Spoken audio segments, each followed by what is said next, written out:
This is Travis Rodgers. I'm excited to introduce to you all Todd Payne. Todd is with Equity Market Strategies, and they help teams. They really help medical and dental practices meet their real estate goals and maximize the value of their real estate. So I know there's a hot topic, with the McDonald's story, making more money off the real estate. I mean, there's some great success stories of how real estate can make a lot of money for businesses as well as personally as well. So, Todd, thanks for joining us and talking a little bit about equity and what you suggest these folks do, the dental practice that we work with on their real estate strategy. Yeah, thanks for having me on, Travis. I'm excited to talk and kind of dive into how our team partners with dental organizations and other healthcare platforms as well on multi-site real estate strategy. Awesome.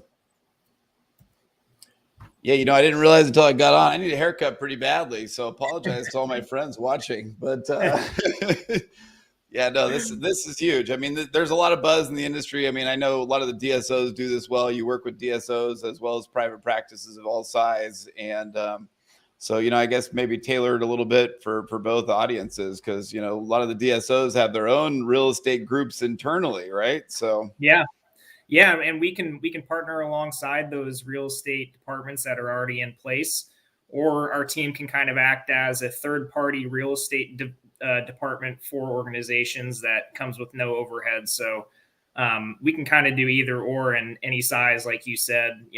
Our team specifically within Equity, we can do anything from a group that might have 1 or 2 or 3 locations up to 50 plus locations. So kind of every size in between there as well. Our team as a whole, through our clients, manage over 1,000 locations for groups.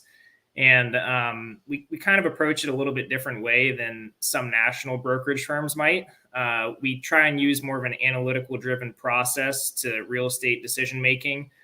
We've just found that really tries to minimize the risk for our clients, and we don't make decisions so much based on qualitative factors of real estate. We found with a lot of healthcare groups and different dental organizations that sometimes they're making their decisions for real estate based upon what where the physician lives or kind of areas in a market they thought might be good, but they don't really have the analytics to back that up or actual numbers supporting their decisions. So we kind of come in and try and provide that quantitative analysis to the decision making. And like I said, try and minimize that risk. And we do it through kind of a unique process as well. So we only have one person on our team that'll work with each client. So you just have one single point of contact. And so if you're a large operator, that's really important because you can really be much more efficient in that way. So you've one person that you're talking to about real estate that has all of your different sites handled. And as well, even if you are a smaller group, then that makes things a little bit easier on you too, because you're not spending your time on the real estate, which you might not have to spare, and you're actually focused on the operations of the practice. So our team kind of has 2 main disciplines, one being helping groups with growth processes and another with kind of just managing the locations that groups might have. So first I'll talk about the typical de novo process or typical growth process that we'd look at for a client that's looking to add sites within the year. So, you come into a year and you're saying, hey, I want to open up, anywhere between what we had on the last screen, 3 to 50 plus locations this year. Then we can kind of come in and help strategize on how we're actually going to execute those numbers and come up with a game plan for that. So this is kind of where our bread and butter is for actual growth strategies. So we'll come in on the front end and we'll run an analytics process to kind of figure out what markets you want to go into. And a lot of our groups might have that figured out. So, you want to be in Atlanta, you want to be in Tampa, and you're just kind of trying to figure out which submarkets within those areas to go into. So that's whenever we come in with our analytics process, which I'll jump to now, that we call site metrics. And what this does is it tries to reverse engineer the highest performing clinics for a group. And we do that through demographic analysis. And we also can add in competition layers. So, you might want to stay away from other general practitioners or another oral surgeon group, that sort of thing.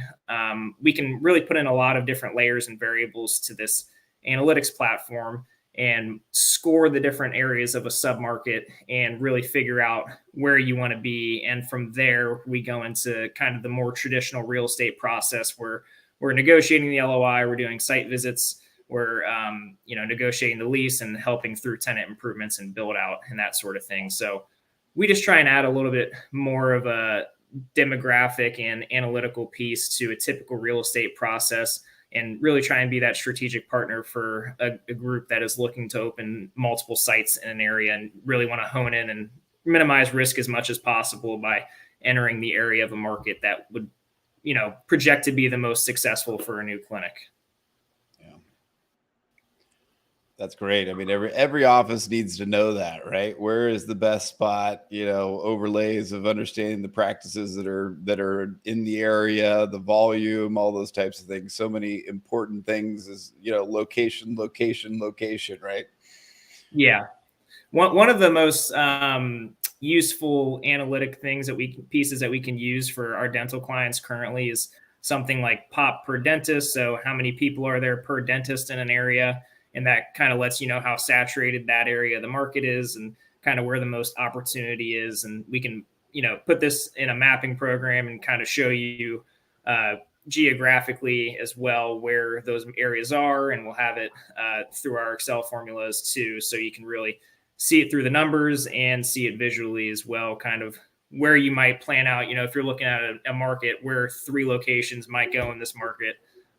We can show you that on a map and have those spaced out properly and whatnot. So that's really helpful. And we have a lot of different analytical tools we can pull through our data groups that we can really use that are beneficial for general dentists and other specialty dentists as well.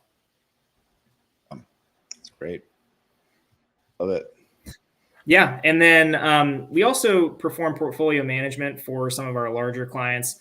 And this can be really beneficial for groups that are in heavy acquisition growth mode.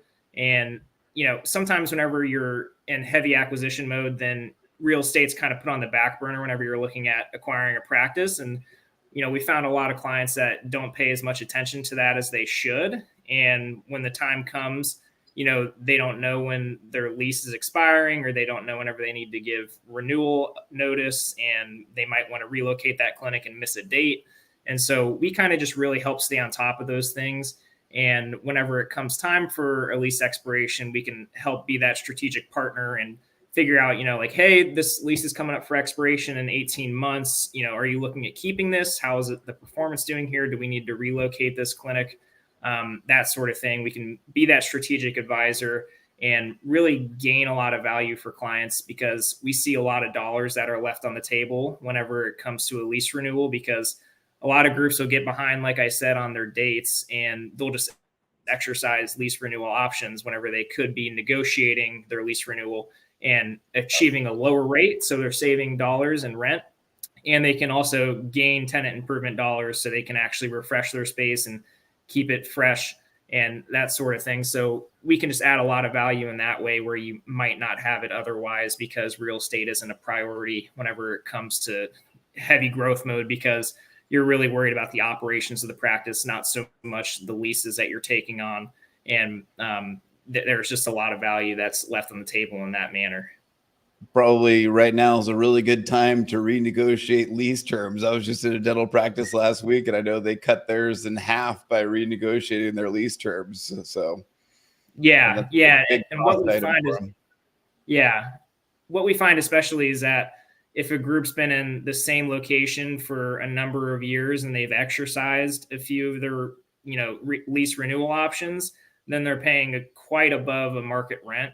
And we can really save a lot of money there whenever it comes to rent numbers, like you said, because they're paying, $5 to $10 more a square foot than what they should be compared to all the other leases in their center or in the area.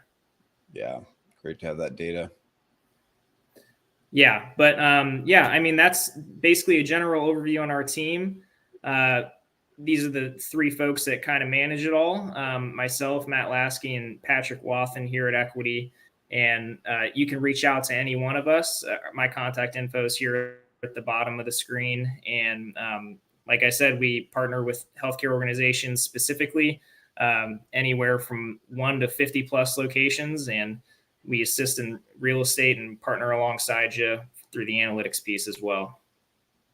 All right. Hey, Todd, appreciate it. I mean, good information, obviously. I mean, I assume the goal here is, you can do an evaluation for the people that are getting in touch with you to figure out how you can best, help them. I'm going to put your contact information in the chat here and in the meeting. So appreciate your time, Todd, and glad to know there's folks out there that are helping, not only the DSOs, but also more than anything, those private practices with some of the DSO like tools that are out there for this negotiation process. Thank you for your time.